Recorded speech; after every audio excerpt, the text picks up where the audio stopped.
Bonjour tout le monde. Bonjour aux parents qui vous accompagnent. On continue avec le programme Math la Caille. C'est un bon prétexte pour rester à la maison puisque nous sommes en mode confinement, dit-on. Et j'en ai dit la dernière fois, ça veut dire que ça, c'est rester la caille nous le plus que possible. C'est en même temps prendre précaution, respecter distance dans l'échange avec nous pour que la maladie n'est pas arrivée sur nous. Parce qu'il faut que nous restions vivants. Et si nous restions vivants, nous avons fait mathématiques certainement plus bien. Le principe, ne pas oublier, mathématiques veut dire qui ça? Papier, plume. Bah nous, 1 minute, elle prend papier, elle prend plume, et puis, on nous aller.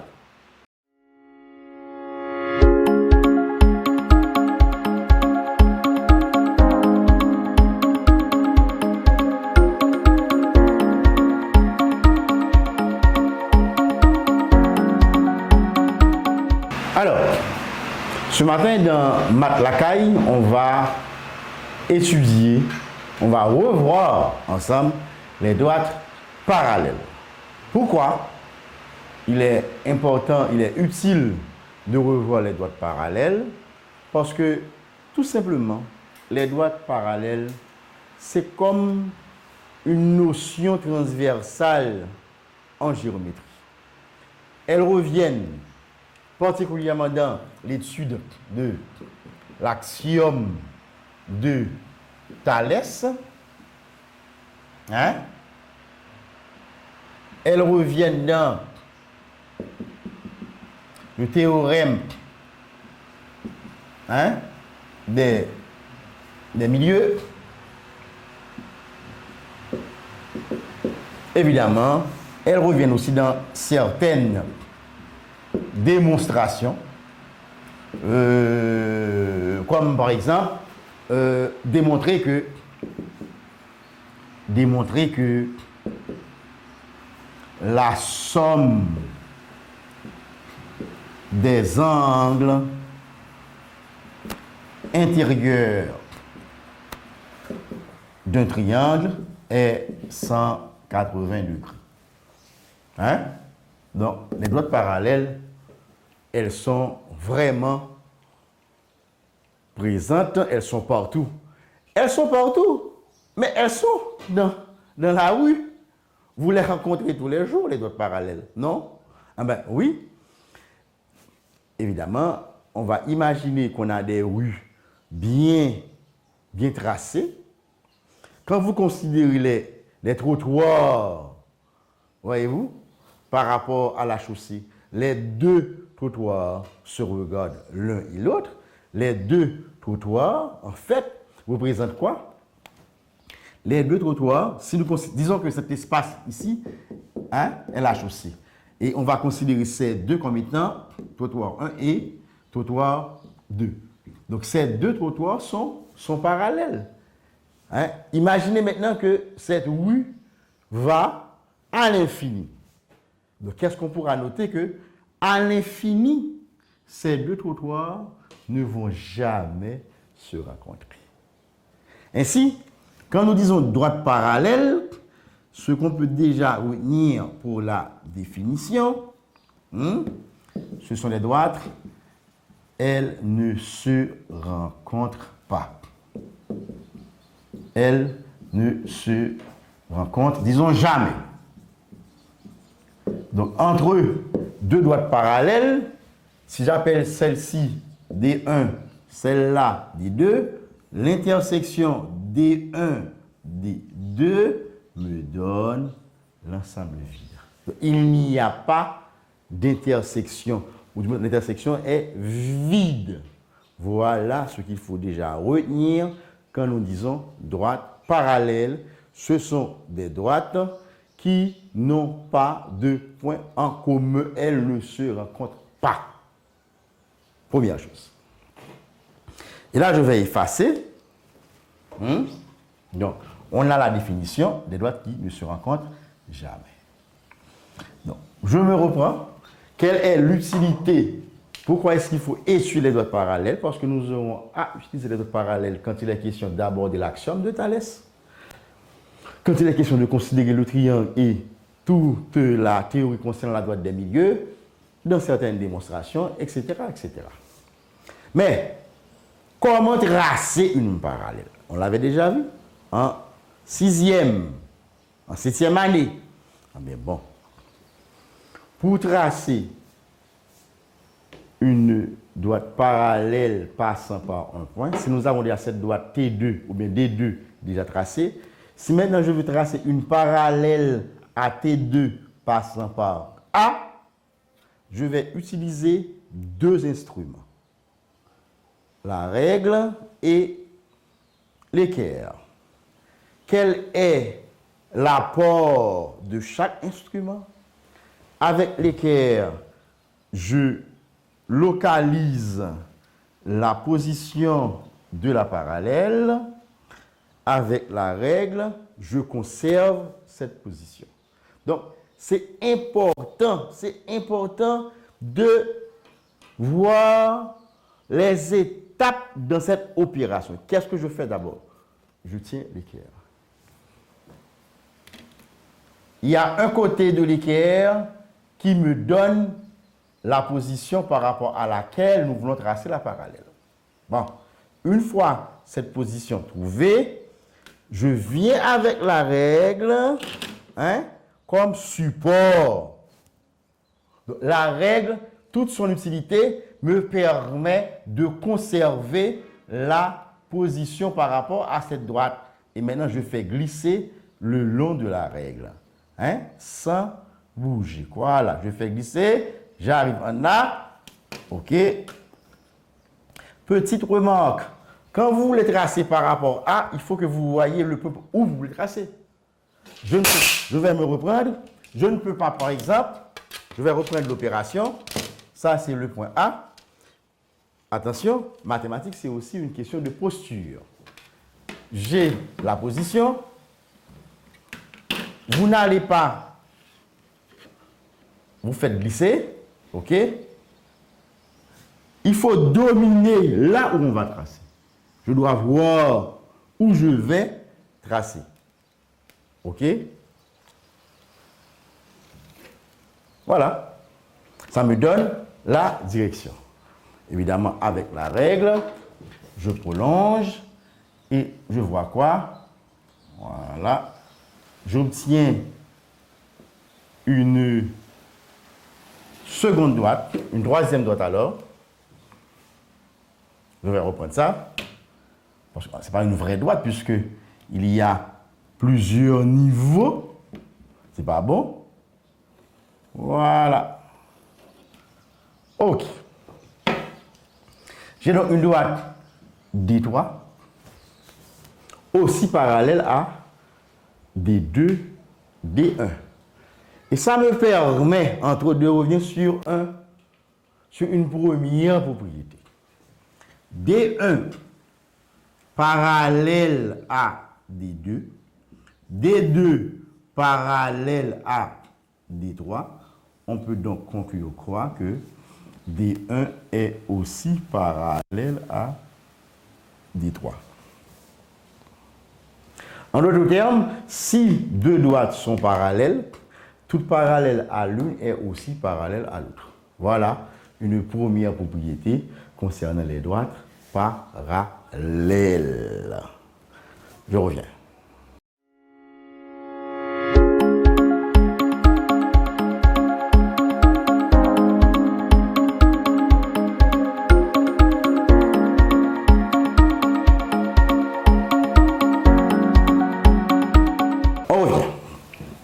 Droite parallèle, et maintenant on va aborder droite parallèle et droite séquente. Les droites parallèles, je l'avais déjà dit, elles sont partout. Elles sont dans la rue, les trottoirs, par rapport à la chaussée. Mais déjà ici, regardez, vous avez ça. Vous avez cette droite ici. Imaginez qu'on a une droite ici, elle va jusqu'à l'infini. On a une autre, donc ces deux droites sont parallèles. Donc elles sont partout, les droites parallèles. Maintenant, est-ce que ça veut dire que toutes les droites qui existent sont nécessairement parallèles? Non. Il y a des droites qui ne sont pas parallèles. Et lorsque deux droites ne sont pas parallèles, comment sont-elles? je vais quand même écarter le cas des droites qui non seulement sont parallèles, mais où tout point de l'une est aussi point de l'autre. Là, on parle des droites qui sont confondues. Ce n'est pas le cas. Je vais prendre une droite D1, une droite D2, et qu'est-ce que je réalise? Que ces deux droites D1 et D2 se rencontrent en un point O, disons ici. Et je dirais quoi? Quand je fais D1 inter D2, il y aura une intersection qui nous donne quoi? Le point O. Donc, ces deux droites D1 et D2, je dis quoi? Qu'elles sont séquentes. D1 et D2 sont dites séquentes. Alors, séquente, un autre mot, ça veut dire quoi? Droite séquente, des droites qui ont une intersection. Attention, hein? L'intersection est ici, ça me donne un singleton, le point O. Parce que, imaginez que, ok, ça c'est la droite D1, j'ai une autre droite D3 ici, qui a déjà avec D1, voyez-vous, un point O, je cherche à avoir un autre point, ce point.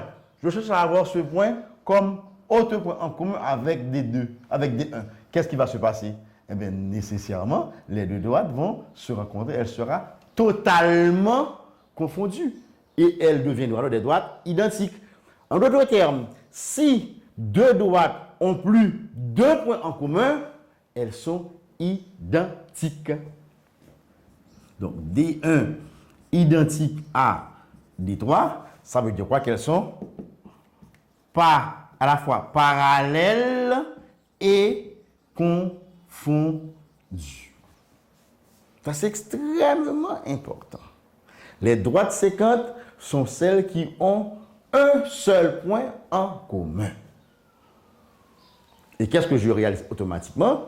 Si deux droites sont séquentes, elles forment automatiquement, ça c'est une autre notion, elles forment automatiquement des ouvertures d'angle. Il y aura ici un angle 1, un angle 2, un angle 3, et là, finalement, un angle 4.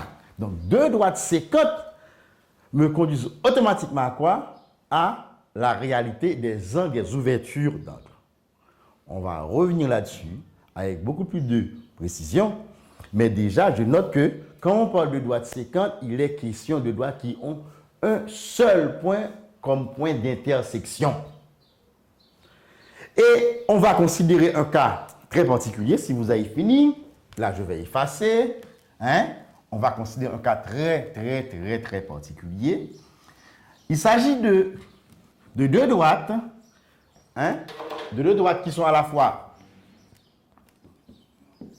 séquentes, mais qui sont séquentes suivant un certain angle. Voilà, j'ai une droite ici, une droite E, je l'appelle E, pourquoi pas? Je choisis un point sur E, le point I. Ça, c'est l'équerre. Vous êtes d'accord avec moi qu'il y a un côté de l'équerre qui définit ce que j'appelle, on l'avait déjà vu, un angle droit. Mais bon. Voilà. OK. J'ai mon angle droit. Quand je vais tracer par rapport à cet angle droit, je trace par rapport à l'angle droit, je construis une autre droite, disons F. Il est évident que les droites E et F sont séquentes. Mais mieux que ça, elles sont séquentes à angle droit. Voilà. Donc ici, il y a un angle de 90 degrés. Quand ça arrive, je dis quoi? J'ai affaire à des droites séquentes, mais qui sont perpendiculaires. Les droites perpendiculaires, ce sont des droites séquentes, mais qui se rencontrent à un angle droit.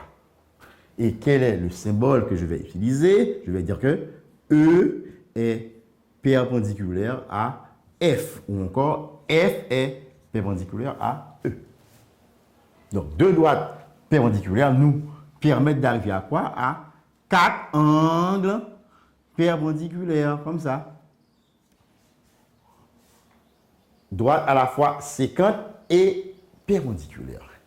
Mais n'oubliez pas, le cadre général, c'est les droites parallèles. Hein? Donc, on va voir les séquentes par rapport aux droites parallèles. On va voir aussi les perpendiculaires par rapport aux droites parallèles. Je vais considérer, je vais encore garder ce tracé. Hein? Là, je prends un point, disons un point A. Vous me suivez? Et par rapport à A, je vais tracer une droite parallèle à AE. On n'a pas oublié le principe. D'abord, je place l'équerre qui me donne la direction de la parallèle. Et maintenant, je fais glisser, j'arrive en A, je mets la règle comme support, j'arrive en A. OK, je localise le point A. Et finalement, ça a bougé, je vais reprendre, pas de problème. Voilà, on doit faire très attention. Je dois conserver la direction avec la règle. Voilà, et là, je suis en A. On est quelque part ici. Voilà.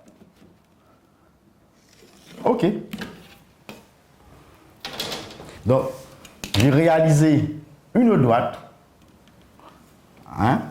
Une droite. C'est pas très. Une droite par rapport à cette référence. Voilà. Cette droite.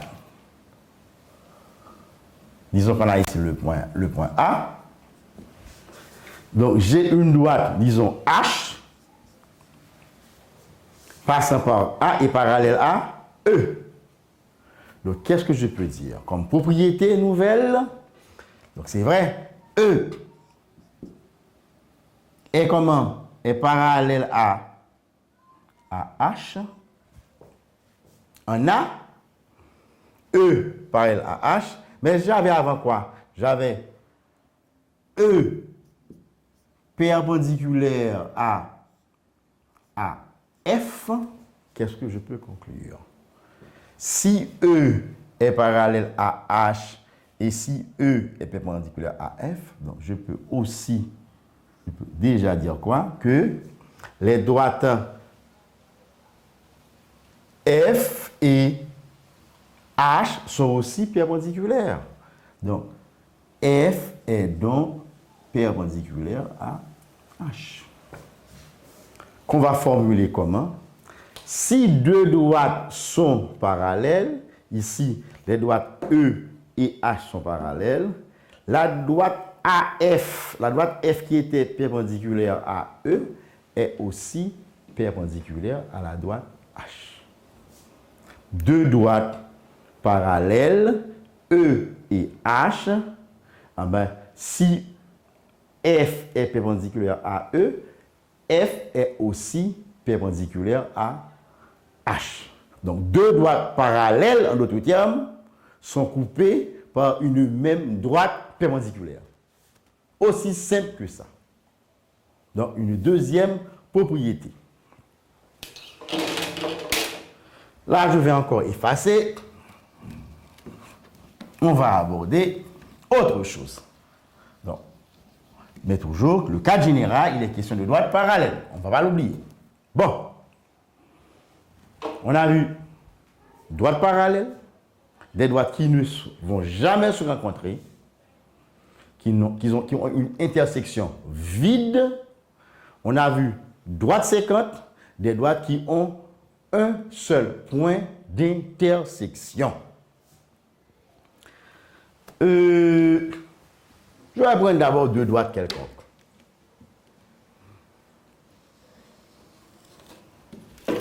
Très quelconques. Donc, si elles sont très quelconques, elles ne sont pas nécessairement parallèles. J'ai une droite D1, une droite D2, et maintenant je fais appel à une troisième droite. Cette troisième droite, qu'est-ce qu'elle fait? Elle coupe les droites D1 et D2. Puisqu'elle les coupe, j'appelle cette droite la séquente. Hein? La séquente. Elle coupe D1 en I, elle coupe D2 en I', mais qu'est-ce qu'on avait déjà vu? Quand donc, les droites, cette séquente par rapport à D1, automatiquement, elle fait quoi? Elle crée 4 angles. 1, 2, 3 et 4. 1, 2, 3 et 4. De même, par rapport à D2, elle crée quoi? Un angle. J'appelle l'angle 1', l'angle 2', l'angle 3' et l'angle 4'. Donc, à chaque fois que deux séquentes se rencontrent, automatiquement, voyez-vous, à chaque fois que deux séquentes se rencontrent, automatiquement, il y a création de 4 ouvertures d'angle. J'appelle alors cette partie, la partie intérieure, et là, la partie extérieure.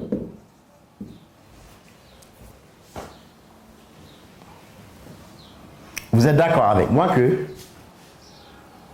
que par rapport à cette séquente, bon, si vous voulez, pour rendre la chose plus simple, j'appelle la séquence delta. Je donne un nom à la séquence, je l'appelle delta et je note la séquence de cette manière. Un petit triangle. D'accord? Donc, il y a un côté, il y a à gauche de la séquence, il y a à droite de la séquence. Hein? Il y a un demi-plan ici à gauche, il y a un autre demi-plan à droite. Donc, cette séquence, qu'est-ce qu'elle fait? Elle crée, pour me reprendre ici, 8 angles. Il y en a qui sont à l'intérieur des deux droites, il y en a qui sont à l'extérieur des droites. Et ça va nous permettre d'aborder une autre notion. La notion d'angle, les alternes, hein? Alternes, internes. Les correspondants. Je prends les plus utilisés. On voit alterne interne, alterne externe, etc. Alterne, interne. Si on parle de alterne interne, d'abord je vais considérer interne par rapport à intérieur. Donc les uns qui se trouvent à l'intérieur des deux droites, ici D1 et D2. Alterne, c'est pour dire qu'ils sont dans un demi-plan à gauche, dans un autre à droite. Alors, je vous demande, dites-moi, qu'est-ce qu'on pourrait repérer ici comme angle alterne interne? Donc, s'ils sont internes, ils sont à l'intérieur. Donc, on est dans cette partie. Mais alterne, c'est par rapport à la séquente. Donc, je peux retenir quoi que 3 et 1' représentent des alternes internes. Et je dirais quoi? Donc, 3, l'angle 3 et l'angle 1', ce sont des alternes internes. Ça veut dire quoi? Les alternes internes, ce sont des angles qui sont situés à l'intérieur des droites, mais de part et d'autre de la séquente. 3 et 1', les deux sont à l'intérieur, mais il y a un qui est à gauche, si vous voulez, à gauche de la séquente, il y a l'autre qui est à droite. De même, les angles 2' et 4, ce sont des alternes internes. Donc, il y a une alternance par rapport à la séquente, mais les deux sont à l'intérieur des droites. Voilà comment localiser les alternes internes. Les correspondants, les angles correspondants, définition simple, il y a un qui est à l'extérieur, il y a un autre qui est à l'intérieur, mais du même côté de la séquente. Il y a une qui est dehors, il y a une qui est en dedans. Mais il y a même bon séquente là. Ça veut dire que si je prends 1 et 1', ce sont des angles correspondants. Sauf que, il y a une qui dehors, il y a une qui en dedans, ça. Si je prends 2'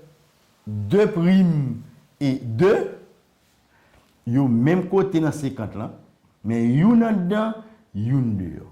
Aussi simple que ça. Je reprends.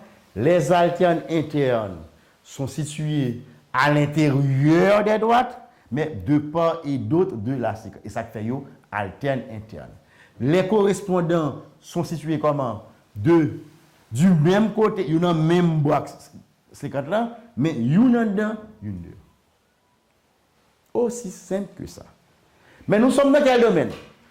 Nous parlons de droite parallèle. Ah bien, bon, on va terminer cette partie avec une conclusion extrêmement importante.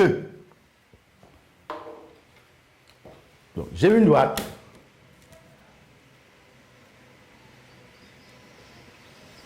J'ai une droite D.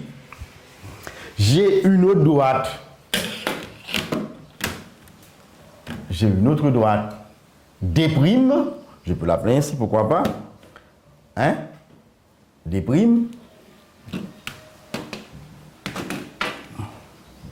D'. Voilà. Et maintenant, j'ai une séquente. Donc c'est D' ça. J'ai une séquente. Je l'appelle, pourquoi pas, delta, que je m'écris comme ça. On l'avait déjà dit. Quand on a des droites séquentes, automatiquement, on a création de 8 angles. On va lire ça M, N, O, P. Pas de problème. Et par rapport à D', je vais avoir quoi? M', N', O' et P'. Mais les droites D et D' sont parallèles. Mais bon, D parallèle à D', nous sommes dans un cas bien précis. Deux droites D et D' qui sont parallèles et les deux sont coupés par une séquente delta. On l'avait déjà vu. La séquence crée automatiquement 8 angles. Par rapport aux deux droites parallèles, on a les correspondants, on a les alternes internes, etc., les alternes externes comme on veut. Dans ce cas-ci où D est parallèle à D', on retient ceci. Les alternes internes sont égaux. De même, les correspondants sont égaux. On prend ça la besoin pour reste programme. Les correspondants sont égaux. Donc l'égalité entre les alternes internes, l'égalité entre les correspondants, c'est pas à chaque fois que gagner une séquence qui est coupée de droite. C'est précisément lorsque ces deux droites sont parallèles. Donc si deux droites sont parallèles, si elles sont coupées par une même séquence, cette séquence, qu'est-ce qu'elle fait? Elle crée automatiquement des angles alternes internes égaux et aussi des angles correspondants égaux. On s'arrête ici. Peut-être qu'on va reprendre, on va voir l'utilisation. Quel est l'intérêt de cette conclusion. À tout à l'heure.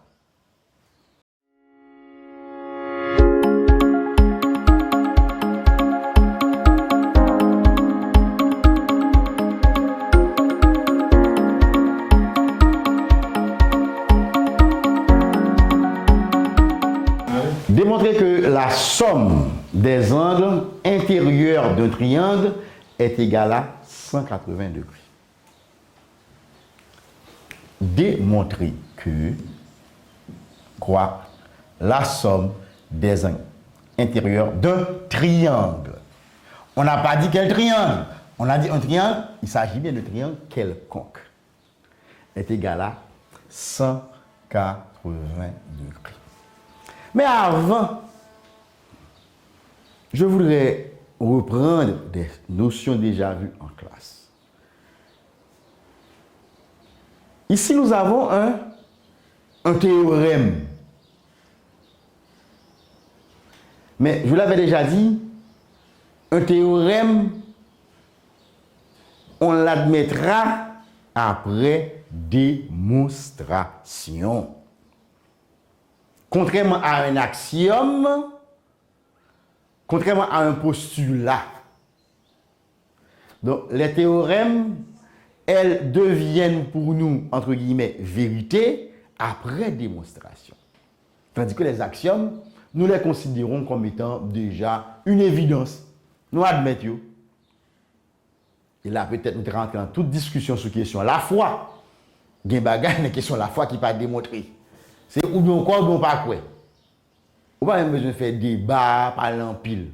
Dans la question foi, on part de une série d'actions suivant foi, suivant système de valeur que le gain. Nous pas là.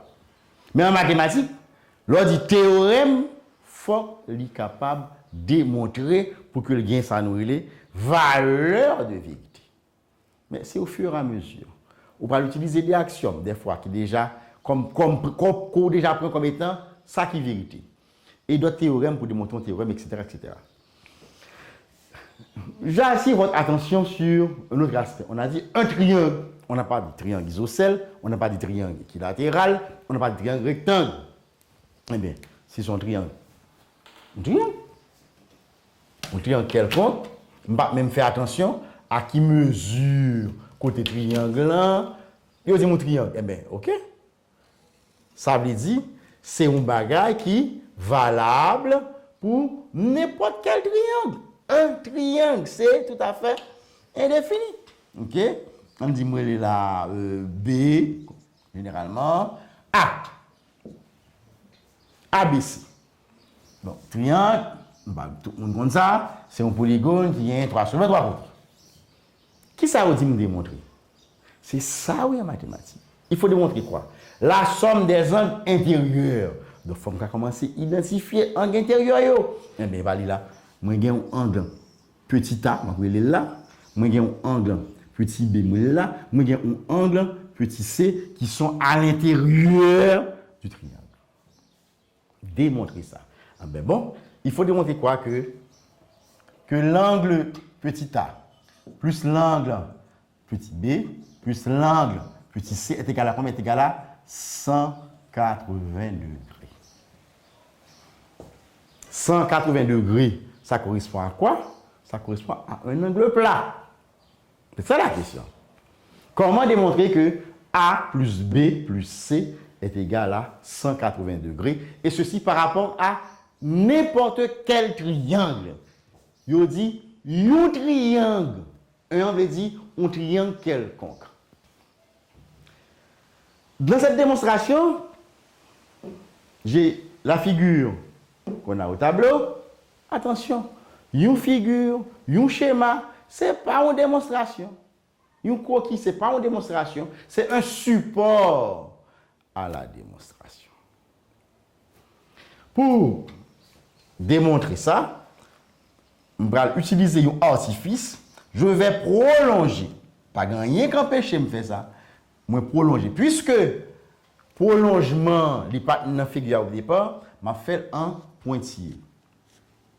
Je vais prolonger le côté BC. Donc d'abord,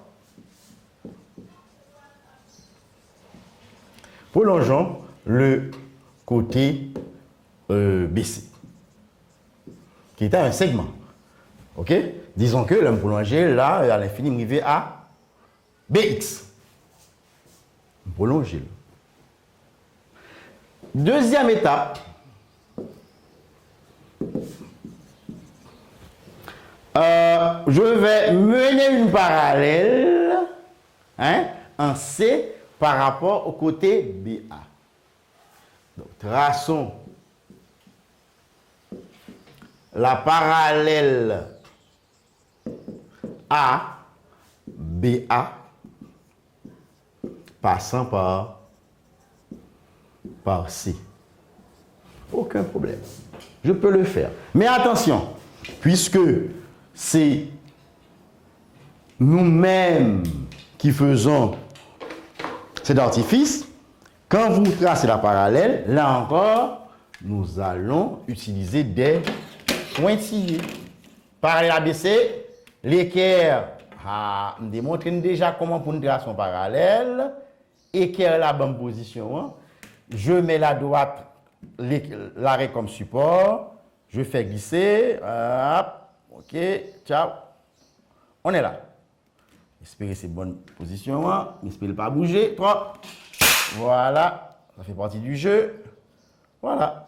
Et je construis la parallèle par rapport à BA.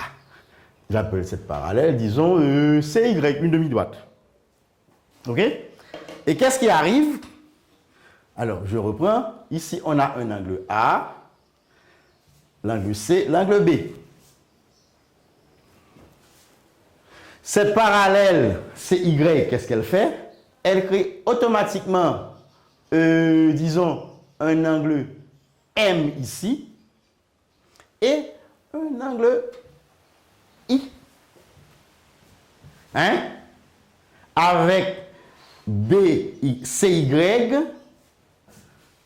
CY, j'ai alors deux nouveaux angles. L'angle petit m et l'angle petit i. Mais c'est ça le charme de la question. Qu'est-ce que j'ai comme outil? Qu'est-ce que j'ai en main comme outil pour pouvoir finaliser cette démonstration? OK, là je reviens. Qu'est-ce qu'on avait vu? Il y avait une relation entre parallèle et angle. Il y avait une relation entre parallèle et séquente. Et là maintenant, je me mets à observer. Quels sont les parallèles qu'on a ici? On a BA qui est parallèle à CY. Et qu'est-ce qu'on va considérer comme étant la séquente? On peut considérer AC comme une séquente. En considérant AC comme une séquente, qu'est-ce que j'observe? Que, disons, si on prolonge ça par exemple, d'accord? On va rendre évidentes les deux parallèles. Cette droite par rapport à CY, maintenant, elles sont parallèles. On est d'accord? Eh bien, ça, nous sommes à l'intérieur des parallèles, et là, c'est à l'extérieur des parallèles. Si nous sommes à l'intérieur des parallèles, quelle conclusion qu'on peut déjà tirer? Que, avec ce tracé, disons-nous, avec ce tracé, on peut observer quoi? Que A et M,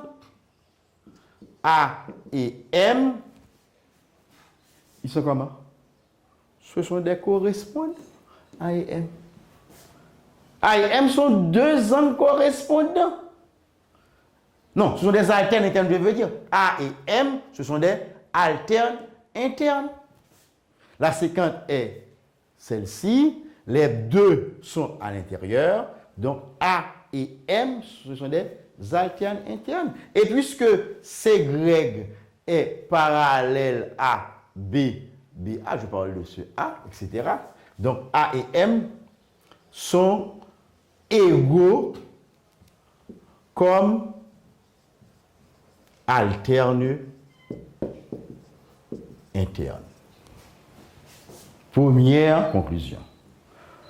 Maintenant, nous sommes toujours On a toujours BA parallèle à CY.